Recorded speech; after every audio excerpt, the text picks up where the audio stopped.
Don't go away. If you know someone suffering from low vision, professionals from Vispero are joining us in the studio with technology that may improve your sight without surgery. We'll have that information right after this.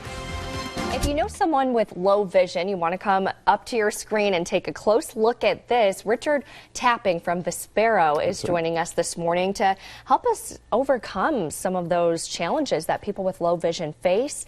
Richard, good morning. Good morning. First, can you tell us what Vispero is? I hadn't heard of it till this morning. So Vispero is a leading manufacturer of exactly this type of equipment. They have various different brands and they manufacture low vision hardware such as this.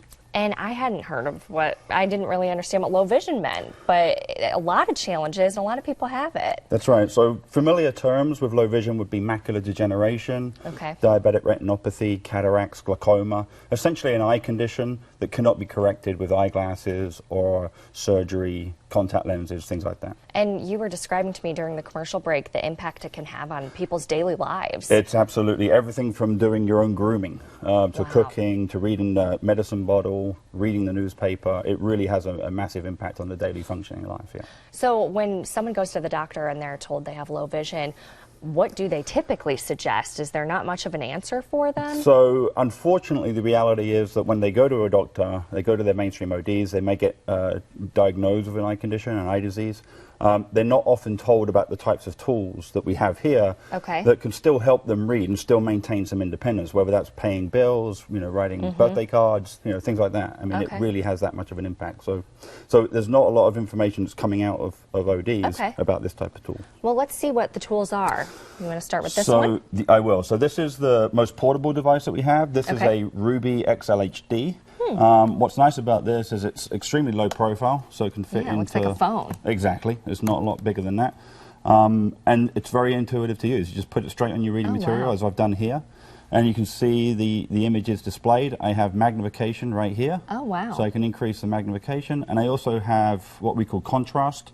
So sometimes with low vision, there can be glare issues, but there can also be contrast issues. So trying to read a newspaper is a good example of that. Oh, gotcha. Because it can be very faint print. Sure. So being able to increase the contrast can make it much easier for people to read. Okay, great. So that's basically the fundamentals of this product is magnification, contrast, and lighting. Got it. So it's doing more than just your typical magnifying glass. It's doing more than that. Okay, exactly right. Got it. Yep. All right. Well, what do we have here? This doesn't seem quite as portable. So it's not quite as portable. Exactly. So this would be a good example here. Would be around the house, maybe a supermarket, a menu at the restaurant. Sure. If you're a little more an avid reader, or you do hobbies and you want to maintain doing those hobbies, you generally have to step up to a slightly larger real estate product, have more field of view.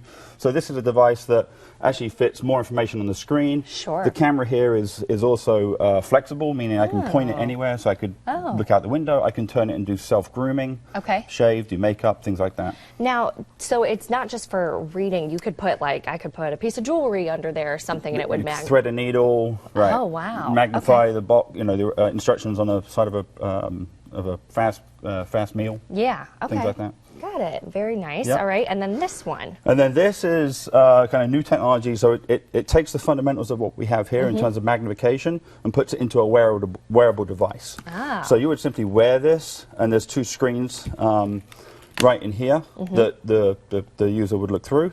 And it magnifies the image onto those screens, and then the person becomes hands-free.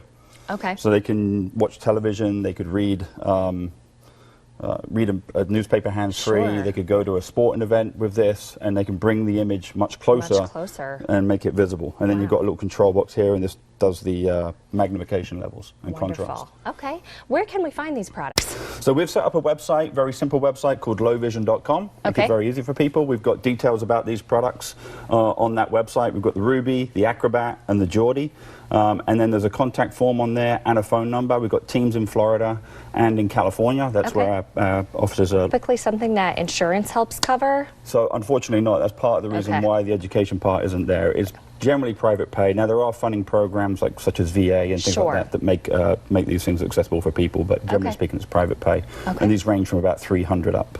Okay, good to know. Richard, thank you so much for that insight.